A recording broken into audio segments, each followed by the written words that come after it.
안녕하십니까. 지금 이제 그 이재명이나 조국이나 이런 데 그 좌파 세력들은요, 마치 이게 그 윤석열 대통령이 그 계엄 선포가 내란죄다, 내란죄다 하면서 이게 그 계속 위헌이다 이런 식으로 이게 그 고발도 하고요, 계속 정치 공세를 펴고 제가 탄핵 소추 전문을 이게 다 꼼꼼히 읽어봤어요.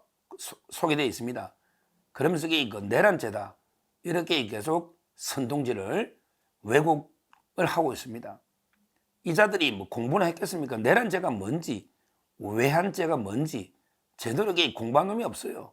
제가 자신 있게 제가 형법책을 10몇 권을 쓰고 거기에 내란죄가 나옵니다. 내란죄에 대해서 저는 많은 판례와 자료를 이게 봤기 때문에 이 좌파들의 그 내란죄 선동은요, 터무니없는 짓입니다. 거짓말입니다. 내란죄라는 게 뭐냐? 이걸 먼저 이제 말씀드리면요. 내란죄라는 거는 이제 이게 중요한 죄입니다. 왜 그러냐면 이게 내란죄하고 외환죄는요. 이거는 이제 대통령이라도 형사소추 특권이 없어요. 우리 형사소추 특권에 보면 내란죄하고 이제 외환죄를 제외하고는 형사소추 특권이 있다. 이렇게 보죠. 외환이라는 거는 이게 외부로부터 전쟁이나 위협을 야기하는 외환죄 중에 대표적인 게 뭐 간첩 또는 게 이적죄 같은 게 있잖아. 주로 이제 문재인이가 한 짓이 대부분 이게 외환죄입니다. 문재인이가 한 게 적을 이롭게 하는 거잖아.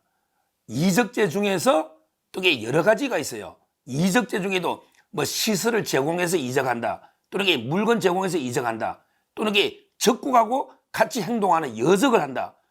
그러니까 여적죄는 사형밖에 없다. 이거는 유명하잖아요.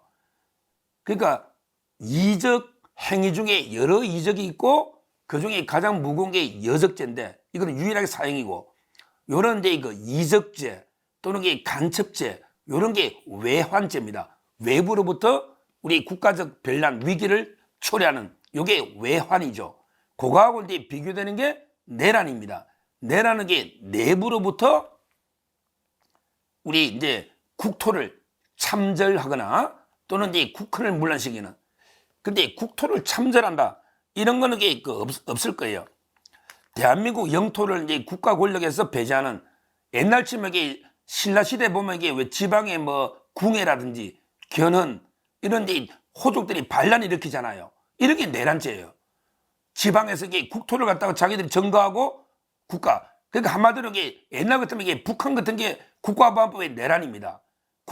북한이란 게 반국가 단체잖아. 국토를 자기들에게 참칭하는 거거든요. 따라서 이제 앞부분에 뭐 대한민국의 영토를 국가 권력에서 배제하는, 이거는 말도 안 되는 거니까 요즘 이게 세상에 이건 없죠. 그러면 이게 내란죄가 돼 있잖아요. 그거 빼고 그리고 이제 내란이 되는 게 국헌, 국가의 헌법이죠. 국헌을 문란하게 할 목적으로 폭동을 일으킨 사람, 이게 내란죄가 됩니다. 결국 내란죄는 이제 수개가 사형 무기징역입니다. 그 다음에 주도적인 참여는 사형 무기징역 5년 이상, 이게 내란죄인데요. 결국 내란이라는 게 가장 중요한 게, 내란죄는 고의 플러스 목적법이다. 이게 또 시험 잘 나오죠. 목적법이다. 고의 플러스 뭔가 이게 국토를 참절하거나 또는 이게 국헌을 문란시킬, 국가 헌법 국헌을 문란시킬 목적, 이게 바로 내란죄입니다.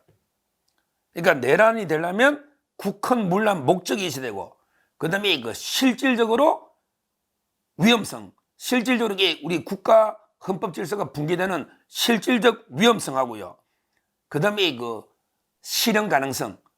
예를 들어 옛날에 이석기 같은 사람이 내란, 이게 문제가 됐죠.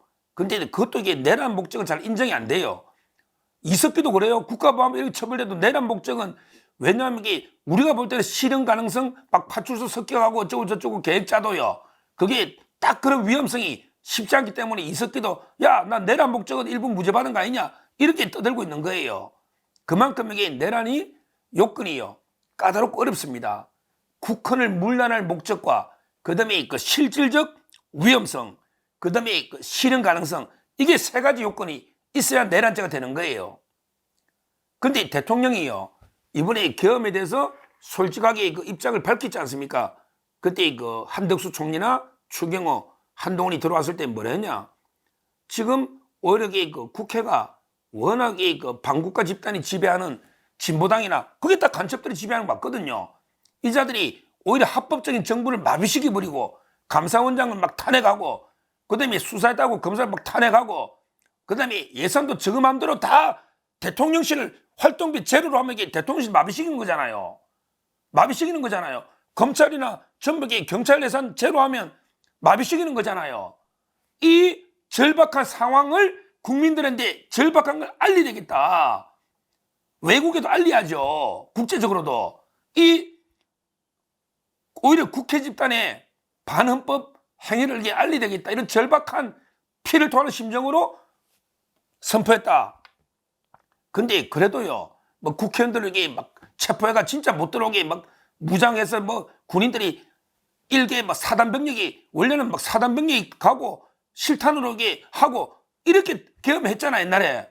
그렇게 한 게 아니잖아요. 그냥 200몇 명 중대병력 간 거예요. 실탄도 없어요. 이걸 알리겠다는 경고성이니까. 근데 여기에 무슨 이게 내란죄가 왜 나옵니까? 여기에 무슨 실질적 위험성, 실현 가능성 이것도 아니고 이게 헌법을 붕괴시키는 게 아니고 오히려 헌법 질서를 회복시켜야 되는 대통령의 헌법 질서를 국회가 마비시키고 막고 있으니 이걸 헌법 질서를 바로잡겠다, 회복시키겠다 이런 목적으로 국회에 경고를 한 이런 거단 말이에요. 여기에 무슨 내란죄가 성립합니까? 우리 헌법학자들도요, 물론 이게 좌파 일부가 뭐 내란 어쩌고 저쩌고 떠들어도요, 대다수의 교수는요 내란 안 봅니다. 특히 김상겸 동국대 명예교수 김상겸 이분도 이게 내란이 되려면 고의 플러스 목적이 있어야 되는데 어렵다. 이렇게 왜 국회를 완전히 막거나 해야 되는데 그런 단계가 아니다. 이렇게 내란이 아니라고 이게 김상겸 교수도 이야기하고 있고, 그 다음에 옛날에 헌재 공보관 유명하죠 배보윤 변호사도요, 이게 지금 현재 군이 질서 유지를 위해서 진입하거나 이런 거는 가능하단 말이에요. 근데 표기를 막거나 이런 작전 수행도 전혀 없었다. 따라서 내란죄 책임은 말도 안 된다. 이런 거고요. 그 외에도 조선일보 여러 인터뷰에 보면 법조인들이 뭐 국회 해산을 직접 지시한 것도 아니고요. 표결을 막은 것도 아니잖아요. 다만 개헌법의 집회결사 단체 행동은 조치를 할 수 있으니까 그거는 법에 정해진 절차인 거예요. 따라서 뭐 내란 운운하면서 고발한다 또는 탄핵이 지금 내란이 핵심이잖아요. 이거야말로 정치 공세입니다. 진짜 헌법을 문란시키고 하는 거는 저는 오히려 국회라 봅니다. 국회가 한 번이라도 정부를 인정하고 대통령을 인정하고 한 게 없어요. 선거에 그대로 불복한 겁니다. 선거에 불복한. 그게 내란이. 선거 불복하면 국민이 뽑은 선거에 불복하고 대통령을 한 번도 인정을 안 했단 말이에요. 그러면서 국가기관들 다 마비시켜버렸단 말이에요. 자기 수사한다고. 이게 국헌문란입니다.